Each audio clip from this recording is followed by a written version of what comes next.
Demon slayer infinite கேஸ்டலோட movie வந்து September 12 அப்போ release ஆகுதுங்க. அந்த ரிலீஸை பொறுத்து புக்கிங் வந்து செப்டம்பர் 5 அப்போ ஸ்டார்ட் ஆச்சு. அப்போவே நான் வந்து ஒரு வீடியோ வந்து நான் மேக் பண்ணி போட்டிருந்தேன். ஆனால் எல்லாருமே கேட்டது என்னன்னா வந்து டைமிங் தாங்க கேட்டிருந்தீங்க. டைமிங் வந்து அவனும் மென்ஷன் பண்ணலை, அதனால் நானும் சொல்லலைங்க மோஸ்ட்லி. ஆனால் அது எப்போ விட்டுருக்காங்கன்னா நைட்டு 8:30 to 9 மணிக்குள்ளே அந்த டைமில் தான் வந்து ஓப்பனே ஆகிருக்குங்க எல்லாமே. இந்த வீடியோவில் நம்ம எதை பற்றி பார்க்க போகிறோம்னா அந்த டிக்கெட் புக்கிங்ஸை பற்றியும், அது இல்லாமல் தமிழ் டப்பில் வந்து வருதான்றதையும் நம்ம வந்து பார்க்க போகிறோங்க. வாங்க வீடியோக்குள்ளே போயிடலாமா? நான் உங்கள் அனீம் ஏஜே தமிழ்.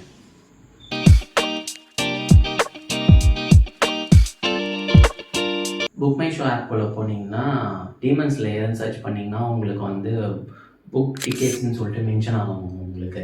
அதை போனீங்கன்னா 2 லாங்குவேஜ் தாங்க இப்போதைக்கு கொடுத்துருக்காங்க. ஜாப்பனீஸு, அது இல்லாமல் இங்கிலீஷ் கொடுத்துருக்காங்க.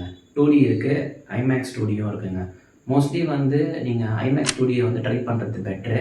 ஏன்னா அனிம் சீரீஸுன்றதுனால வந்து இது அந்த அனிமேஷன் எல்லாமே வந்து உங்களுக்கு எதில் க்ளீனாக இருக்கும்னா ஐமேக்ஸில் தாங்க நல்லாயிருக்கும். 2Dயும் ட்ரை பண்ணலாங்க, பட் பட்ஜெட் கொஞ்சம் கம்மியாக வேணும்னு நினைக்கிறவங்க வந்து 2D வந்து ட்ரை பண்ணலாங்க. சென்னையில் ஐமேக்ஸ் 2Dயை பொறுத்த வரைக்கும் 2 தேட்டரில் தாங்க ரிலீஸ் ஆகுது. தேட்டர்னால் வந்து ஃபோனிக்ஸ் மார்க்கெட் சிட்டி வேளச்சேரியிலையும், அதுவும் இல்லாமல் தி நெக்ஸஸ் விஜயா மால்னு சொல்லிட்டு ஒரு PVR ஒன்று தேட்டர் இருக்குங்க, அந்த தேட்டர்லேயும் தாங்க ரிலீஸ் ஆகுது. இப்போது டீமன் ஸ்லேயரை பொறுத்த வரைக்கும் வந்து தமிழ்லேயும் வந்து ட்ரெய்லர் வந்து ரிலீஸ் ஆச்சுங்க. அதனால் எல்லாருமே என்ன எக்ஸ்பெக்ட் பண்ணுறாங்கன்னா தமிழ்லேயும் வந்து தேட்டரில் விடுவாங்கன்னு சொல்லிட்டு எக்ஸ்பெக்ட் பண்ணாங்க. பட் ஆனால் இன்னும் வரலைங்க, அதுதாங்க உண்மை.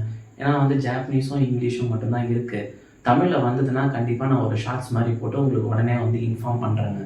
அப்படி இல்லைனா உங்களுக்கு யாராவது எனக்கு முன்னாடி தெரிஞ்சிருந்ததுன்னா நீங்களும் வந்து கமெண்ட்ஸில் மென்ஷன் பண்ணுங்கள். இது போல் உங்களுக்கு அனிம் கண்டென்ட்ஸ் ஏதாச்சும் வேணும்னா இந்த சேனலை வந்து ஃபாலோ பண்ணிக்கோங்க. நெக்ஸ்ட் வீடியோவில் பார்ப்போம்.